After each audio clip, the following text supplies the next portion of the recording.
Evening. Right. Send the big bad wolf to fetch me.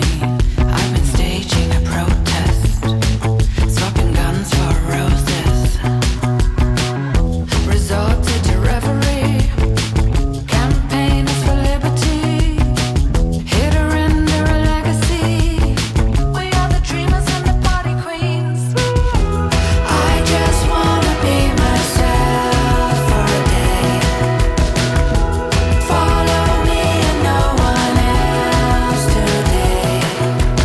Ha ha ha ha. Here we are. Ha ha ha ha. Here we are. Led by fascination, we are the superhuman, indestructible, wild party animals. Horizon is changing, new world rearranging.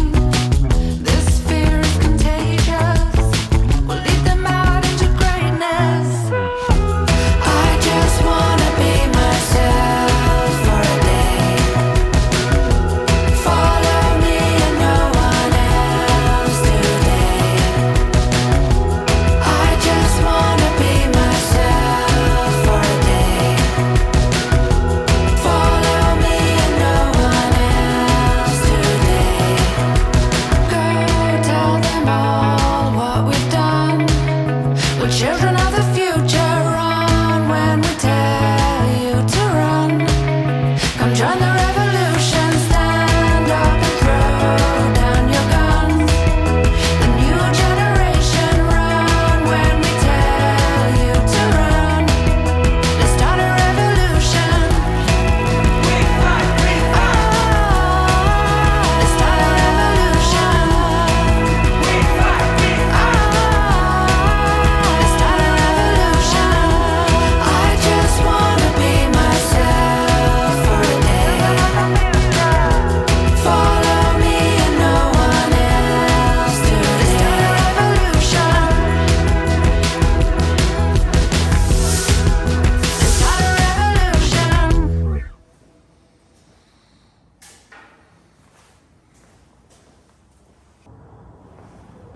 Good morning. That was a great night last night. You might have noticed, it was Sandbach. There was a Christmas market on. A few beers in the Emporium, and then went for a bite to eat, and then came home. So tried some amazing beers last night as well. A couple of little samples in the Emporium, really excellent. And you see that cartoon, amazing. That's a guy called Steve. Sarah knows him. I don't think I've met him.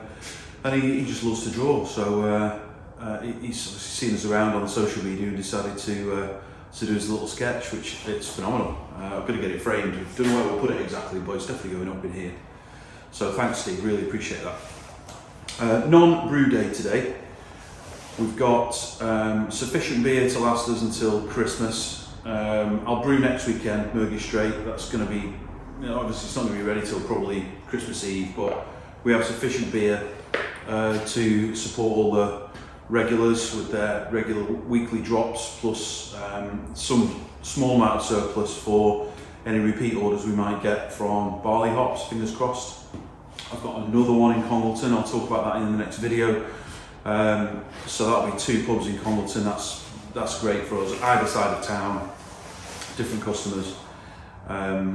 So I'll give you a bit of an update on that soon, but they'll be taking all 3 beers, say all 3, Murgy, Monster Dragon and the Stout. So that's a nice start with them. I don't think there'll be regular weekly drops in there. We'll probably end up on a rotation, but who knows, if the locals like it, then maybe we'll get some sort of degree of permanence in there. So what that leaves me with after the regular pubs is a surplus of 2 casks of Murgy, 5 casks of bitter, 1 cask of stout, and 2 casks of the American Pale, Get Lucky. So that should just cover any last minute requirements from customers. And then next week's brew or brews, we may do a double. We'll just replenish that stock for January, but who knows what January will bring. It's definitely started to soften a little bit already, even though it's December. definitely a little bit less demand from the pubs, so hence the conversation with the pubs in Congleton, and we'll also look in some surrounding areas, Holmes Chapel, Alsager hopefully. Still not been able to have a conversation with the lodge where we got the equipment from, but that would be nice for us to get in there, I think, even just as a one-off, given that the equipment came from there in the first place. The pubs that we found, I have, I don't know if you've seen this, the Good Beer Guide, the camera guide, 2022, and we're in it actually, which is nice to see, in the brewery section for Cheshire. But basically I'm just working on Middlewich is the centre, I'm just working out in a radius, looking for towns. Just keeps the deliveries a little bit more simple if we can cluster them together. So this is my kind of Bible, and it's the first time really we've had to sell, and it didn't feel like selling actually. The pubs that we've been to, price was the very last thing that we talked about. It's about local business, supporting local business. It's about quality and locality. All the things that I've tried to do with this place, the way that we've set up, the support we've had locally, and the support that I think we give to other local businesses. It's just really nice. I mean, the price did come up when we talked about it, but it was a secondary consideration from both of the pubs that we've been speaking to. So that was nice to see. I did speak to one in Nantwich who, and fair enough, this is probably his business model, but he wants cheap beer, and that's just not us. So we're happy to work with him on some sort of deal, but ultimately there's a cost of production here that we're not making big profit. It's just not worth us making the beer, putting it in the car, driving it to Nantwich for what would have been a couple of quid per cask. Just not worth it. We've got plenty of business to more than cover the costs right now, so I'm not about to start playing low price games. And plus all the costs are going up in January anyway. The malt, reading around on the internet, it's sort of 25 to 30% increase in cost for malt from January 1st. We've preempted that with a big order that we're getting in advance, so it should protect us for a little while. But certainly the electricity fix that we have with Scottish Power here is absolutely going to hit us in February, and I don't know what that number's going to look like yet. And it's hitting us at the right time of the year because I don't have to worry about cooling so much. But in the summer, with these cold rooms running full blast, especially if we had a hot summer like we did this year, then that might get a bit interesting. But either way, we should have built a few more customers into the plan by then. YouTube news, 1,492 subscribers. Thanks to each and every one of you, really appreciate it. It'd be nice to get to 1,500. That'll probably happen in the next couple of days anyway, the rate that new subscribers are joining. But 28% of the people that watch, or 28% of the view time on YouTube is from non-subscribers. So I never ask you for anything, guys, but if you are one of those, click that subscribe button. Only because it boosts my videos further up so more people can come find us. I would appreciate it, thank you. Speaking of YouTube, I had a message from, I'm looking at my notes, can you tell? I had a message from Robert Reed. Robert says I should be on the camera more. I guess he's one of the people that get seasick when I wander around or motion sickness when I wander around the unit with the camera on that gimbal, so I'll try and do more like this, talking to you directly. And I mentioned the anniversary of getting the kit a little while ago. This is a couple of days ago now, but the 1st of December last year was the day that we picked up the keys to this unit. Exactly 1 year. And I didn't know what was ahead of us at that stage. Still don't, I think, but I had no idea how much hard physical graft I would have to put in to get this place into some sort of shape. But I'm really pleased with it now. I mean, it's functional, right? You've seen it a million times. It does. I'll give you a little tour now. It does exactly what we need. There's plenty of space for what we do, but there's something missing, which I'll cover in a minute. So if you've not seen the tour before, the guided tour, let's have a little tour around. So we've got the timer box for the HLT and the pump controller, which allows me to move the hot liquor from this 600 litre tank into the mash tun through this sort of top fill down to the bottom. It's actually a cask filling wand, but we use it for two things. Into the mash tun, where we mash, and then we can transfer using the pump on top there, which we put on the floor. We transfer to the copper or the boil kettle, and then once we're done, boiled and hopped, we then use the pump through the heat exchanger, which is tucked behind there. We transfer into usually one of these two fermenters. Fermenter 1, which we got with the original equipment. Fermenter 2, which we picked up from Sean at the fantastic Tom's Tap and Brew House in Crewe. And more recently, we acquired this 1,000 litre tank from Andy Parker at Elusive, which I think I've used 3 times now.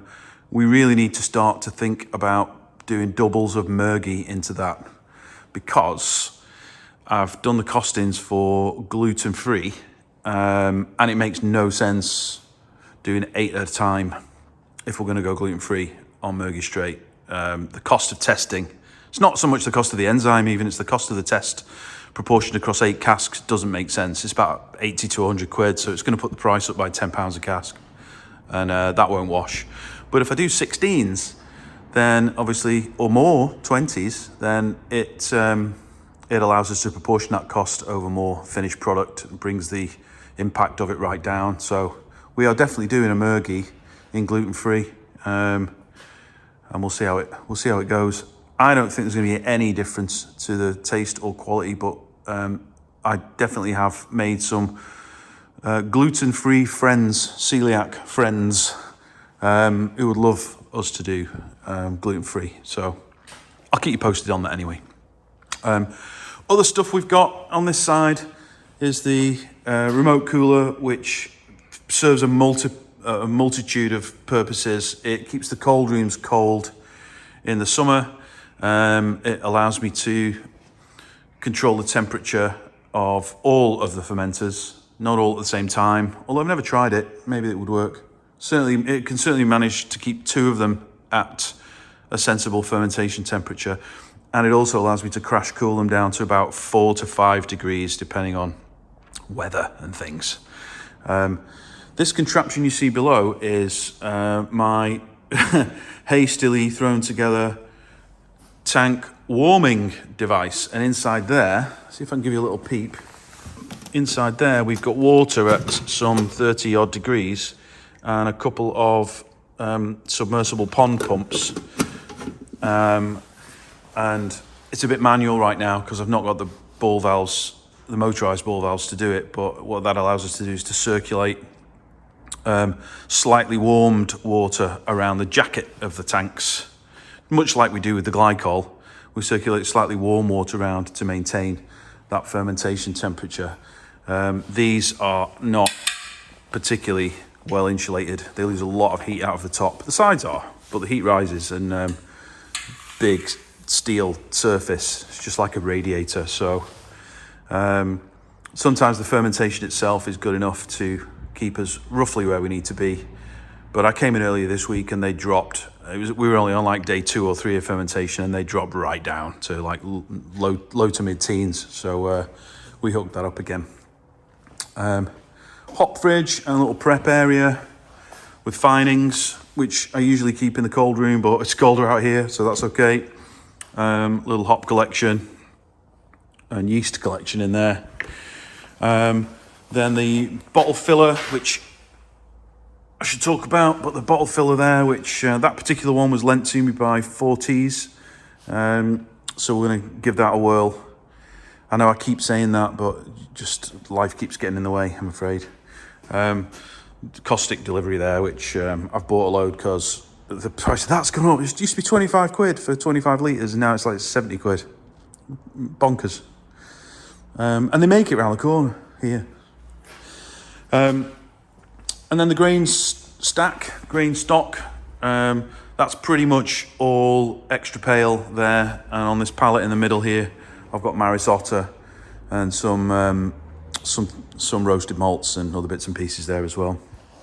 And then the casks, we are on top of the cask situation now. These are all returned and in need of cleaning, but I think there's probably 17 casks there, plus another 20 or so kegs behind. And the keg pile that you see here is what we're going to put the American Pale in, which is currently in tank 1.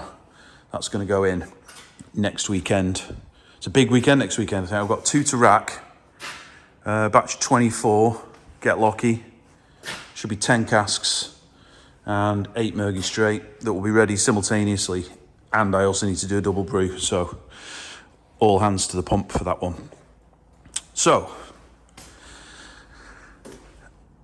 the idea of a tap room here is still hugely appealing, but as you can see, I am struggling with space.